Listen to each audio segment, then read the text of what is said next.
Hello everyone and welcome to my review for Black Clover chapter 289. Before I get into this week's review, I of course have to mention my subscriber goal for 2021, hitting 5,000 by the end of the year. So if you're already a fan of my videos and you're not subscribed, you might as well help me reach that milestone. The other thing is my Patreon, if you want to help support me and the channel directly, or you want to get access to some extra content.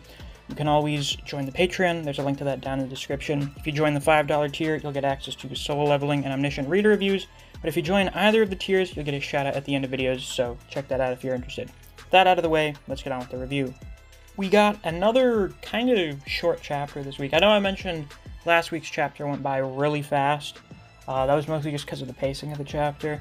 But in this case, it's both. This is a pretty fast-paced chapter, but it's also shorter than usual. I think it's only 15 pages. But we've got a few double-page spreads once again. So it turns out I was wrong. My observation was incorrect. Asta actually did cut Nema in half vertically. I don't know why I thought he did it diagonally. It's probably because it kind of looked like the angle. You couldn't really see the slice going down the front of his body, or maybe you could, and I just can't see things, which is a possibility. But yeah, Nema is like kind of dead. I mean, they still seem to be expressing emotions right now, so I guess they're not dead yet. But Lilith is pretty excited by this, because now they can play together for real, like together. And this is where we get something that literally everyone saw coming, which is Lilith and Nema doing a fusion. What do you want to call this? Lilima or something? Pretty fucking cool design. I like the big weird arms. It kind of reminds me of Beru from Solo Leveling. I like it when there are two sets of wings. I really like lower back wings. I don't see them that often, and a lot of the times when you use them, you can make them kind of like creepy looking. So I really like the way they look here. And this helmet they've got going on looks very nice. I always like it when demons and devils have horns that are different from just like having normal goat horns or whatever.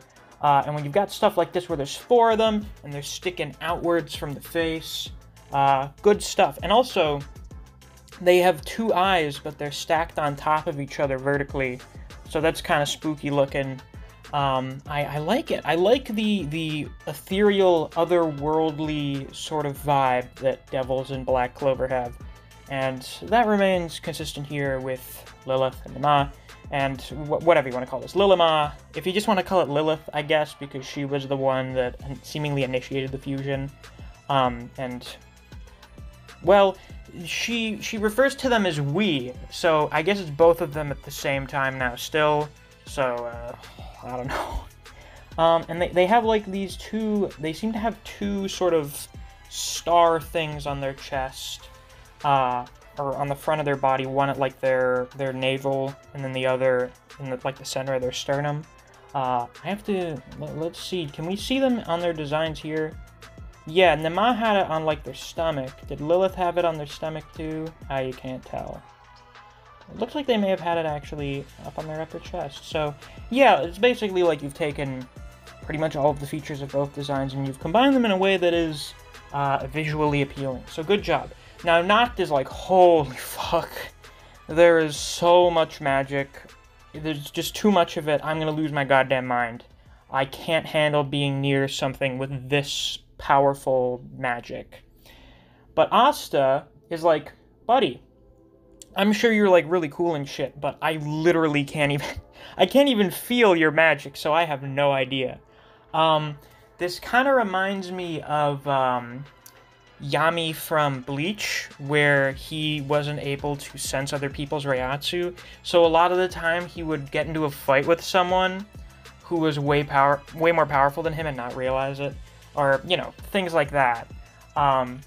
So, it's kind of funny here. Asta's being like, he doesn't know any better, so he's like, I'm just gonna keep going anyway, man. I can't feel your magic, so it's not an issue to me. So, Lilith, Nema, I have to get used to saying, like, Lilima. Does that work? Sure. They summon up all their big fire and ice magic, and they make a really big circle. Well, not a circle, a sphere. I'm assuming that is where the name of this chapter, Freezing Sun, comes from, which, pretty good name. I don't think we actually get a name for this attack, but I guess you could call it Freezing Sun. I don't think we actually got any names for any of Lilith and Nama's spells. Like, it's just kind of fire and ice magic. You know, they don't need to do spells. Yeah. I love me some good oxymorons, so a Freezing Sun, that's pretty good shit.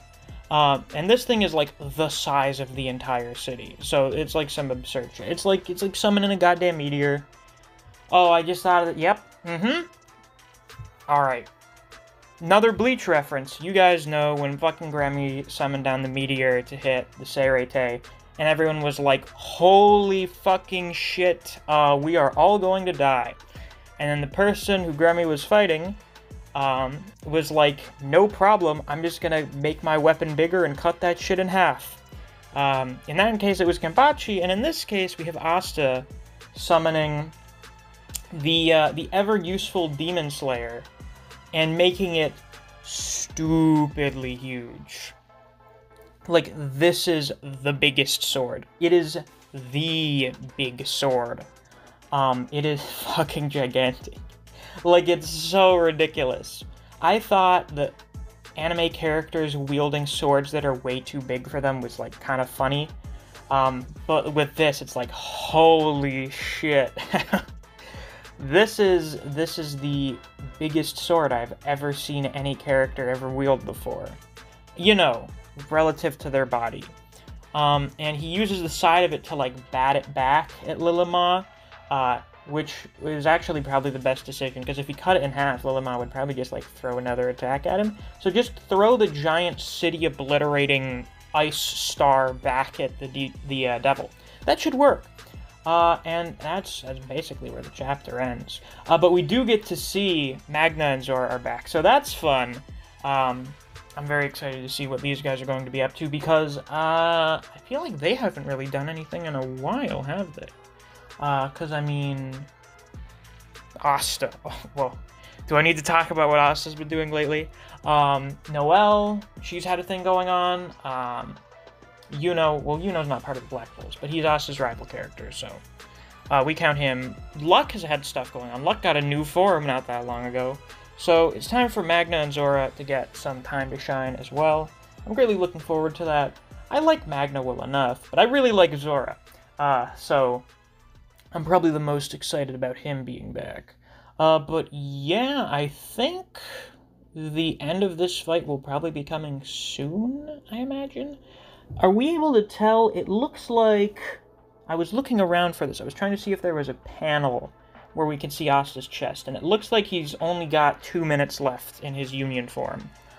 So what a lot of people have been saying is probably going to happen is Asta's going to beat Lilith and Nama, and then his form is going to run out of time, and then the next level, the Clyphot, is going to open.